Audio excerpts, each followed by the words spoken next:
Welcome back to the Ray Law Criminal Defense channel.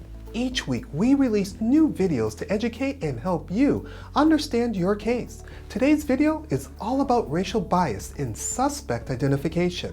Let's find out more and how this can impact you.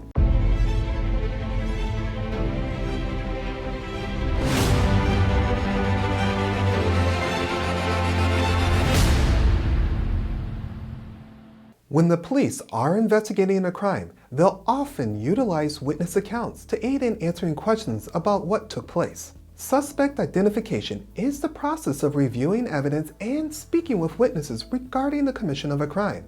There are several means of accomplishing this. For a more in-depth explanation on how the process works, you can check out our video, The Art of Identification, on our channel by clicking the link above.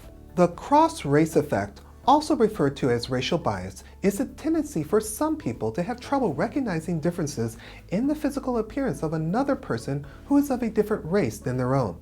To put it simply, a person who is of Asian descent might have an easier time differentiating between two or more people that are also of Asian descent. To contrast, if that same individual of Asian descent were asked to differentiate between two more individuals of African descent, they might have a harder time completing the task.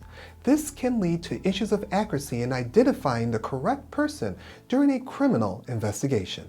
Judges have ruled consistently on the potential for wrongful accusation due to racial bias. The primary method for safeguarding against this is to examine the procedure utilized for identification. Courts typically consider whether the procedure was unnecessarily suggestive. Cases where the police arranged for identification procedure in a manner that was suggestive of a suspect's guilt, or where the police showed a preference for having the witness identify a particular suspect, are examples of this. Simply having a witness and suspect of different races is not enough to invalidate an identification. The entire circumstance, including the manner of the identification procedure, are factors to consider.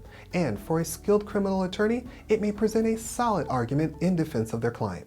If you had to identify someone of a different race, how do you think you'd fare? Click or visit the link above to take the hidden bias tests hosted on tolerance.org. As always, if you have questions about your personal case, feel free to send us an email or give us a call. Thanks for watching. We'll see you next time.